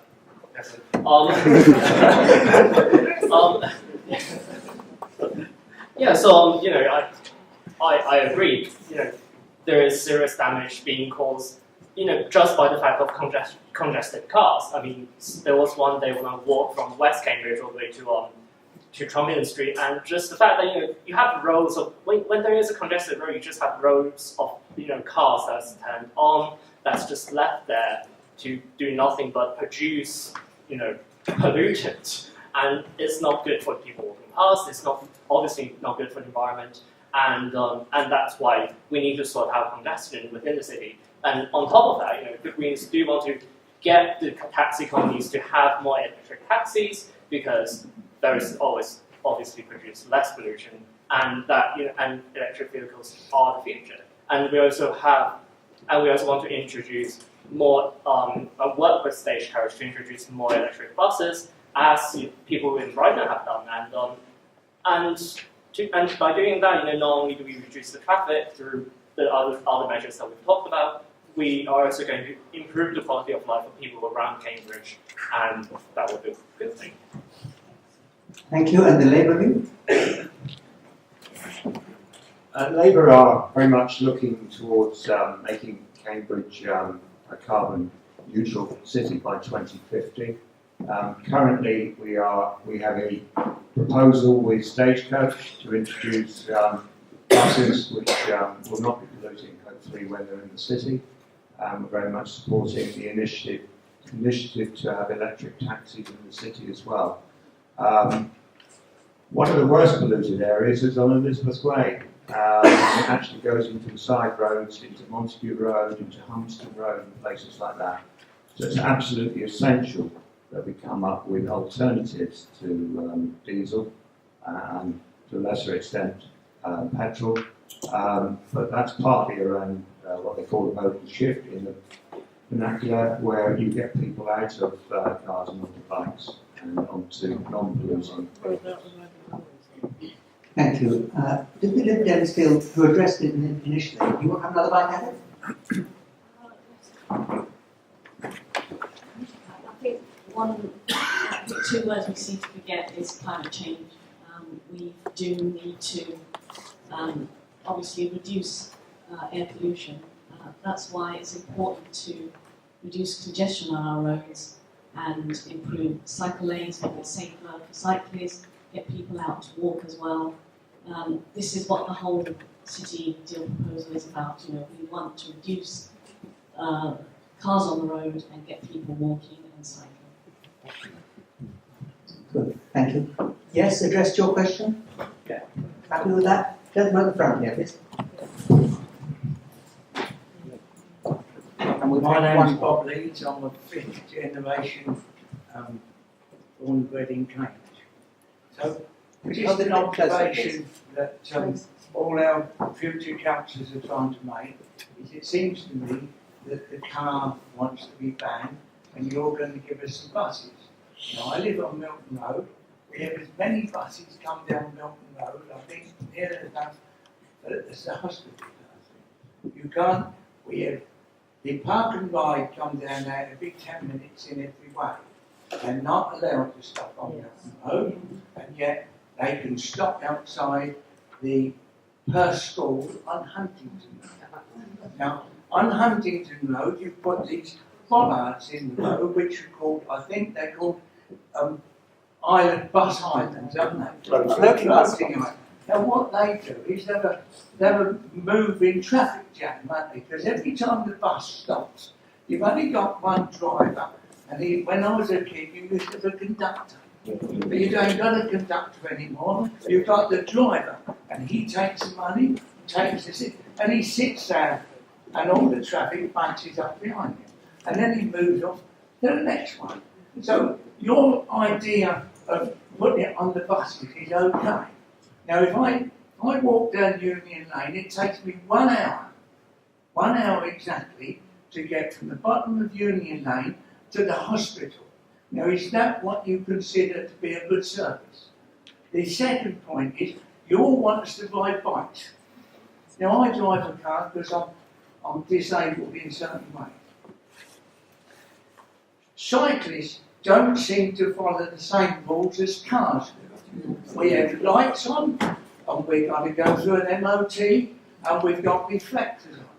But you get it drizzling with rain, and with the lights we've got in Cambridge, there's people right about with just anomaks on that are black, with black trousers on, and they go straight in front of you. And if you're not very, very lucky, you'll knock them over. Now, what cyclists is good for your health and everything else, but they've got to follow the rules as well as us. Since I was a kid, you close roads off and roads off and roads off, but bollards across them so we can't get down. So the thing is, what you're doing is you're bottling all the traffic up into lanes, and then you tell us we've got too much pollution, so you put us down to 20 miles an hour, and I can't get my car out of second gear. So, well, you know, you're saying marvellous things about what we should do, but there don't seem to be any common sense about it. Well, thank you very much. That was a serious impassioned question on that, which I think needs to be brought down to the impact of floating bus stops and, my aging memory is losing the second one that you had. But we must educate cyclists. That's it, thank you. The disciplining of cyclists to obey the law. Let's stick at those two. Okay? And, let's start with Labour.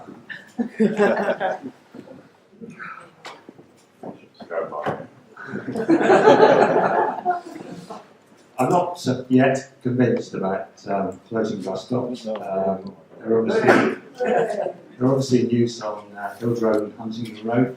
I'm not sure how it would actually fit in with what I think we're agreeing on to an extent for Milton Road, because it would probably make it very difficult to deliver what we want, which I think the majority of people probably do want, which is segregated cycleways and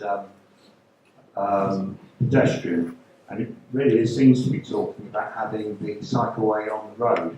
And I think we're coming down that we don't actually want the cycleway on the road, on Milton Road, in which case floating bus stops are not relevant to that sort of configuration. And the second question, Charles, was?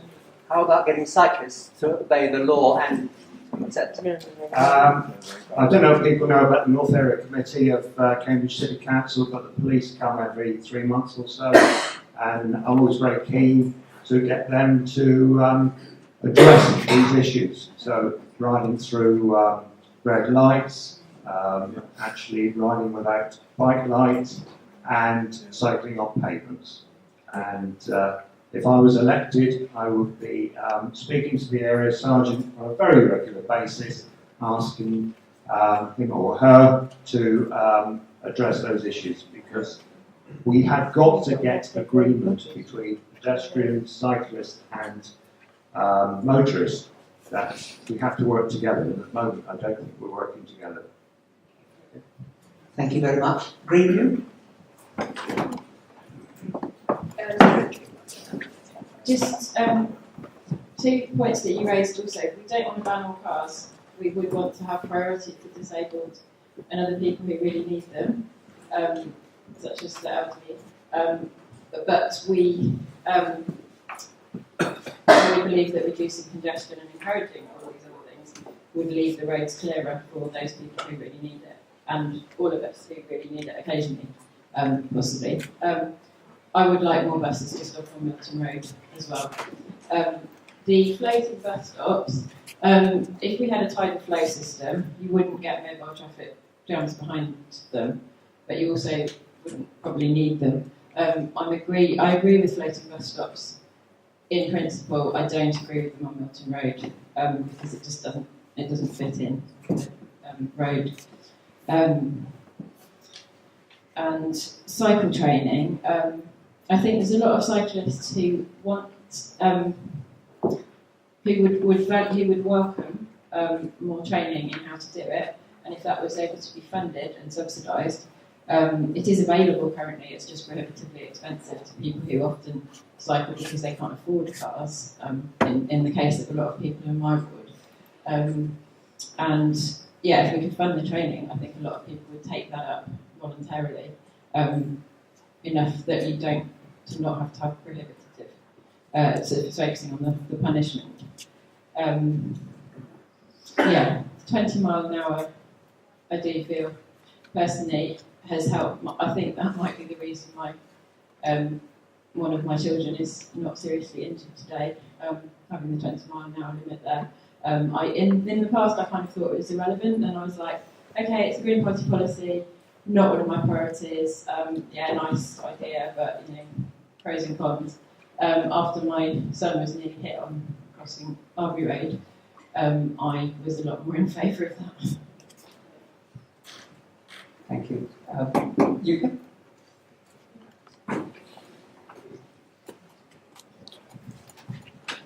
I wish I could get some of the larger members of the Cambridge Cycling Campaign to come and stand on any of the street corners around the bottom of Union Lane and try to persuade the cyclists on the pavement that they should be on the road. Now, I've tried this and I've been threatened with physical abuse and verbal abuse. But the fact is that there's no room on the pavement for both cyclists and pedestrians around that area. And in particular, there's a number 2 bus stop just at the end of Chapel Street, and cyclists regularly ride in front of it between the bus stop and the road. And I've tried to ask them not to do that, and I just get a lot of abuse for that as well. So I think what we need is some more fairly hard policing of actual road rules of the road. Thank you very much. And the Liberals? I'd just like to say, I have actually spoken to our ECSO in East Chesterton. It's really hard to enforce cyclists speeding, riding on the pavement, just as it's hard to enforce the 20-mile-an-hour limit for all cars. And we're not, we're saying that disabled, the elderly, they all need to drive. Of course they all need to drive, but we're not penalising drivers. And I think it's really important that we have a fair solution for everybody, where it works for everybody. The ageing population is growing, and it's growing all the time, and we do need to think about the disabled, the elderly, and particularly the young children as well. We not talk about young children who are actually cycling to school. They need to be safe on the roads as well. So, I think everyone's sort of forgotten them today, but we do need to make it safe for everybody and have a fair solution for everybody. Thank you all very much. I promised a question back there, and I'm going to break my promise because we are at 9 o'clock.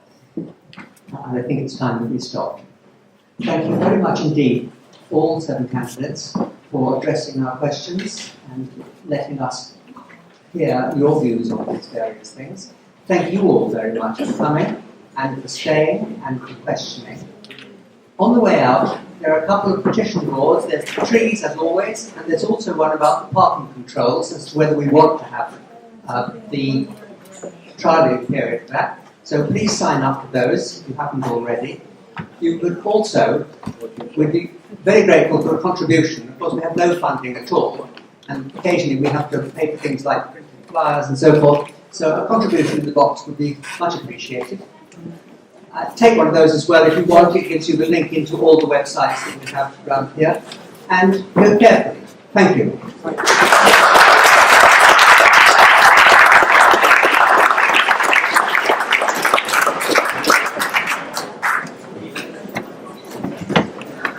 All right.